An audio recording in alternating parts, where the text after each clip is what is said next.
ఈ గవర్నమెంట్ వచ్చినాక ఎలా ఉన్నాయి రోడ్లు?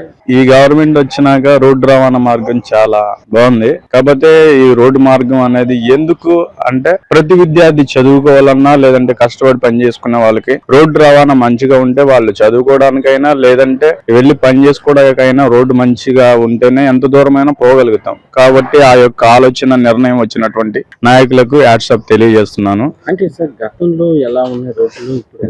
గతంలో ఉన్నటువంటి రోడ్డు రవాణా అయితే సరిగ్గా మంచిగా లేదు సార్. ఉన్నట్టు చెప్పాలి కాబట్టి ఎవరిని విమర్శించి మాట్లాడినాక అలవాట్లేదు చిన్నప్పటి నుంచి. కాబట్టి ఈ యొక్క ఆలోచన వాళ్ళ నిర్ణయంలో వాళ్ళ మనసులో ఎందుకు రాలేదు అనేది నాకు తెలియదు. కాకపోతే ఇప్పుడు వచ్చిన ప్రభుత్వం మంచి నిర్ణయం వచ్చింది, వాళ్ళు మంచి ఆలోచన కలిగింది. రోడ్డు రవాణా మంచిగా చేసినందుకు మరొకసారి నేను వ్యక్తిగతంగా అభినందనలు తెలియజేస్తున్నాను. అంటే ఇప్పుడు అన్న క్యాంటీన్లు పెట్టడం కరెక్టేనా? 5 రూపాయలకి టీ రావట్లేదు బయట. అన్నం పెట్టడం అంటే చాలా చెప్పుకోదగిన విషయం. అంటే నేను చెప్పుకోలేనంతగా ఆనందపడుతున్నాను, సంతోషపడుతున్నాను. ఎందుకంటే 5 రూపాయలకి ఏమి రావట్లేదు గురుగారు.